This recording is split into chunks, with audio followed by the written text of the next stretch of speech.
David Foster Wallace fans, welcome back. We are about to hear David Foster Wallace talk about university. And if you don't already know, Right Conscious is becoming the headquarters of David Foster Wallace content on YouTube. So if you like Wallace, subscribe to the channel, and we are going to have a discussion about what Wallace says after he is done. I know that there's a paradox in the U.S. of the people who get powerful jobs tend to go to really good schools, and often in school you study the liberal arts, which is philosophy and classical stuff and languages, and it's all very much about the nobility of the human spirit and broadening the mind. And then from that you go to a specialized school to learn how to sue people or to figure out how to write copy that will make people buy a certain kind of SUV. And yeah, I mean, it's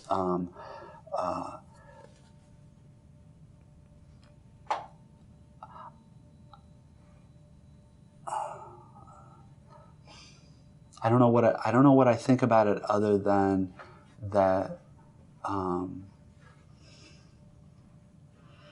not sure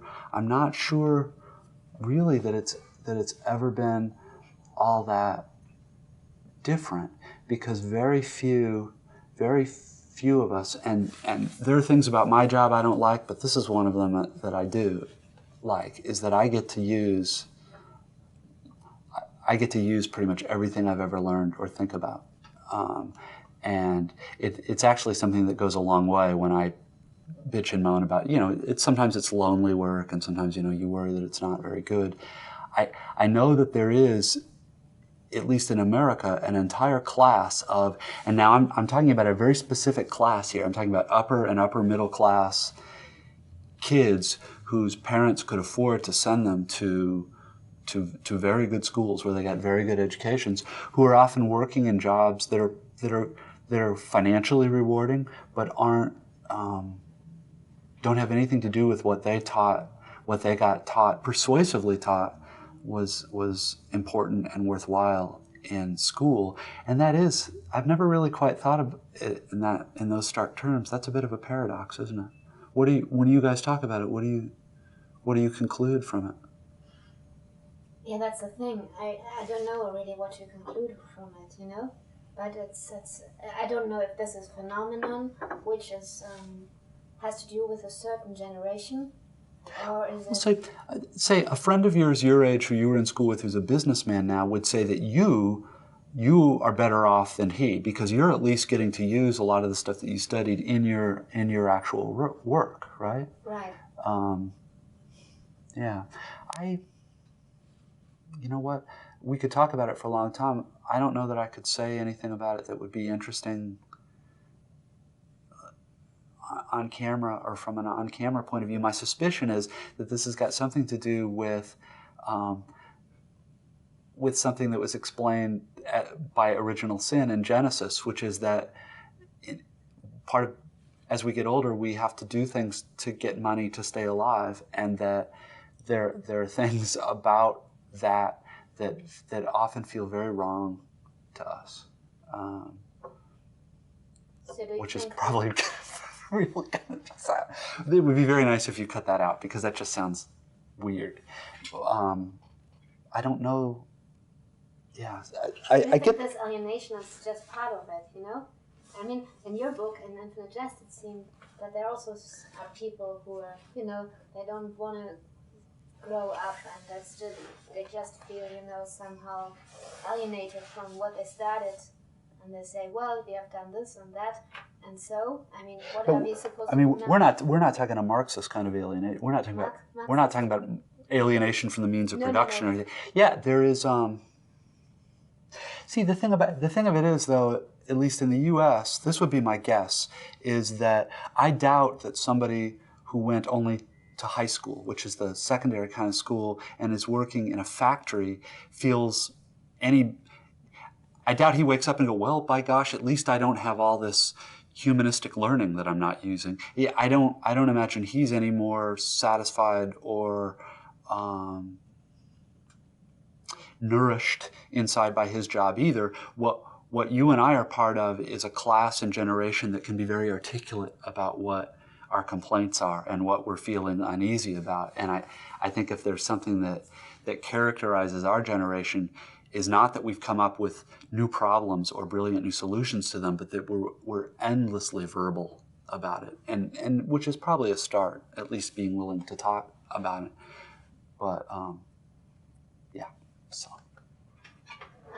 We started. All right, so there is a lot to unpack here. First of all, Wallace brings in the biblical element when he talks about Genesis and about having to do things later in your life that you maybe ethically disagree with to make money. And he kind of shies away from the point because he likes to kind of hold this Midwestern value-centric character. But in the 21st century, it's very hard to find a job that really isn't exploiting people and necessary. You could pry into most jobs and find a lot of negativity surrounding them. Like, let's say I was a huge YouTuber. I would still be getting paychecks from Google, who is a very problematic company. I'd maybe still be furthering a technology addiction and like these other things. And so it takes a very candid, dynamic, and innovative person to really pave a way in life that isn't as problematic. And one of the other things that Wallace talks about is that a lot of us, when we, if we actually take education seriously, which most people don't use a lot of the knowledge we learn in university at our jobs.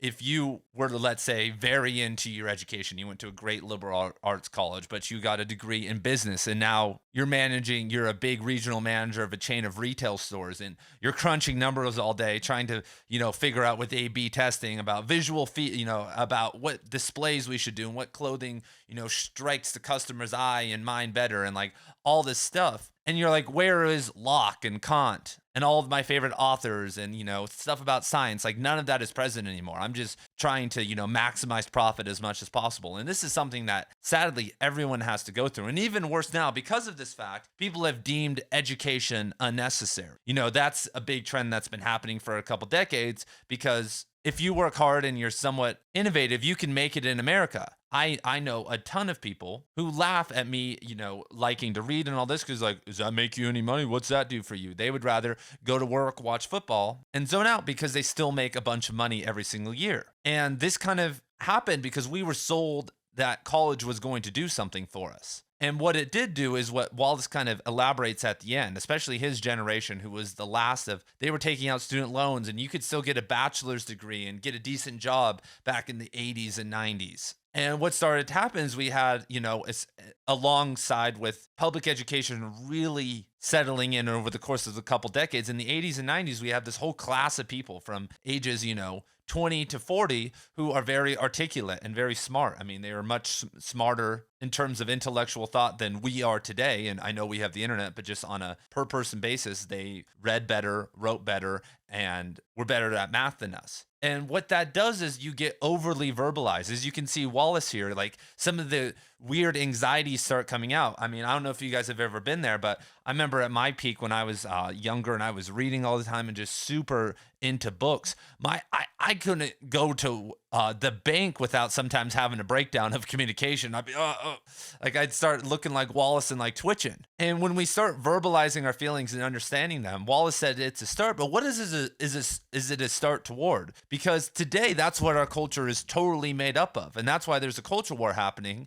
Because we, in some people's opinions, have gone way too far in excess of talking about our feelings and making it about these things. Around this time in the mid to late 90s, this is when Columbine and school shooters really start to come onto the scene because they are going too deep. They are too intellectual about their emotions. They are so intellectual that they can go online and start becoming radicalized by random people or pieces of knowledge online. That wasn't necessarily an option before the internet. You had to be radicalized by books or a group. And that obviously made it much easier for things like Jonestown and cults like Heaven's Gate and all that stuff to form. And that's why we don't see as many of those anymore. But on an individual basis now, it's very easy for us to become radicalized. And this kind of duality is the duality of going to school and learning about, these great things and then having to enter capitalism is very toxic in my opinion. Because even before, like I said, 20 or 30 years ago, the kind of destruction of kind of that romanticization of college and the university, it had been happening for a long time. If you hear older people talk about their times in college, my parents recently had a reunion, like I think a 40-year reunion with all their friends that my dad knew in college. It was like unofficial, and they all went to back to their university they graduated from and went to a university game. And one of the guys who is unmarried and has no kids is leaving his entire will to the university. He's a multimillionaire. Millions of dollars of his is being donated to the university because he said it's still the greatest time in his life. But he's a multimillionaire who's been single the rest of his life and traveled the world and done all this stuff. But that was still the most fun time for him. And it's sad because it's really such a great system, because now we kind of have the rejection of a lot of this through like gap years and van life. Like I know so many young people and they're like, I'm doing van life, but they're just self-infatuated, navel-gazing narcissists most of the time that really aren't growing.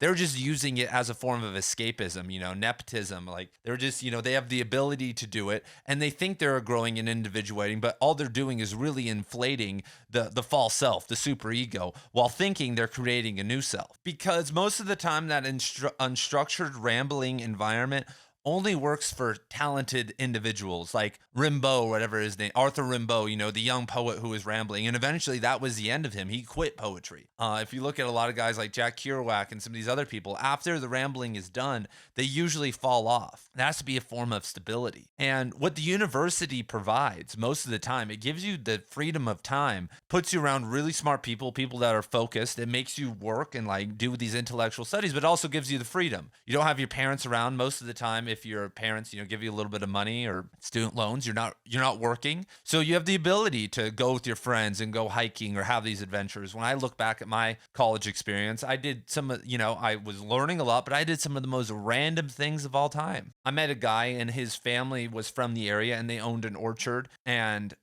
his grandpa did, and the grandfather had kind of fallen sick, and he was the only grandchild still around, and the orchard was falling into decay. So this was my buddy. So I went out and I helped revive this orchard, and it's still there to this day. And I think his parents, the grandfather passed and the parents now own it, but it was literally dying. And if it wasn't for us, it was going to go down, and he was trying to fix it himself. So I went out there with him and I learned a lot about just gardening and not gardening, taking care of an orchard and trees and all types of stuff out there, and had a beautiful experience. But I was out there for at least a month for a couple hours a day. And if I had a job, there'd be no way I would want to do that. But I had the freedom. And when I was out there, this kid I met in a philosophy class, we would discuss philosophy. And he was a year older than me. So he knew more and had gone through the program and would be telling me these things. And I was so interested because he was very well versed in the Greeks and stuff. And that's an experience I'll cherish for the rest of my life. But if I wasn't there, if I was rambling, and I did the rambling thing, when I look at my rambling years, I was living in my car in Oregon and doing that whole thing, going skiing. I had a lot of cool experiences that are awesome, and I had felt very freeing. But when I look back, it was a trail of destruction. I destroyed parts of my own life. People I know died. People I know were heading toward death and addiction and problems and poverty. There were a lot of things in that world that weren't positive. And because of that negativity, I didn't have the stability to really keep up not just my academic, but my spiritual and moral growth as a human being at a very vital time, in my early 20s, when that's very important. And that's why the university, and that's why people, like I said, speaking of the culture war, people are very upset because universities have become a place where free speech and a multitude of ideas really aren't explored anymore. And that's kind of overblown. Because I went to a very liberal university and I was in, the humanities department, and this was only, a couple of years ago. And if you take a class on Kant with an 80-year-old Kantian, there was very little political ideology that he could squeeze in there, even though he was political and would sometimes wear hats and stuff. Not the MAGA hat, things supporting liberal causes, the hat, right? Anyway, it was still a very serious experience, but That was in the philosophy department. In the English department, though, I saw cracks that were very political. And I could say the same thing about when I went to school in Utah. When I was in Utah, there were some very, very conservative people who I felt like weren't giving a whole 360 view of the topic we were talking about. They were just talking about it from a very kind of religious side, which, once again, is very good if both, the department is balanced, but most of the time the departments are not balanced. And so instead of creating, free thinkers who can then make choices, because at 18, 19, 21, 22, you don't have the ability or the intellect to really formulate that great of opinions on the conglomeration of politics and of like some of these big important problems. Like, you can learn a lot about politics and be very knowledgeable, but like putting it all into something that's cohesive and like compassionate and that could reasonably work in the society how it is right now, it's very hard to do at that age. And that's why we see like radical student movements and stuff blow up all the time, because they have these, really crazy big ideas that aren't necessarily practical. And so that will happen forever. Young people will be young people. I'm still young. People will, radicalism is, a part of the equation. But teaching the critical thinking skills is important, because if you don't have that, then eventually that's all you have leaving. Like, I know so many people, and that's all they're going to have. Now they're in jobs and they don't even have the ability to think their way out of problems or ideas. They are just basically cemented into a clone that's going to just do the same thing for the next 60 years in terms of their intellectual thought. So that is my analysis of this video. I know we kind of went above and beyond what David Foster Wallace was talking about, but I think I was filling in some of the lines of what he was seeing and talking about, because he was obviously not a fan of political correctness, a lot of this SJW stuff. He didn't like that in his classroom. He wasn't a conservative, though. He was anti-George Bush. He kept a good balance from what I could see with what he was, trying to accomplish with his teaching and with his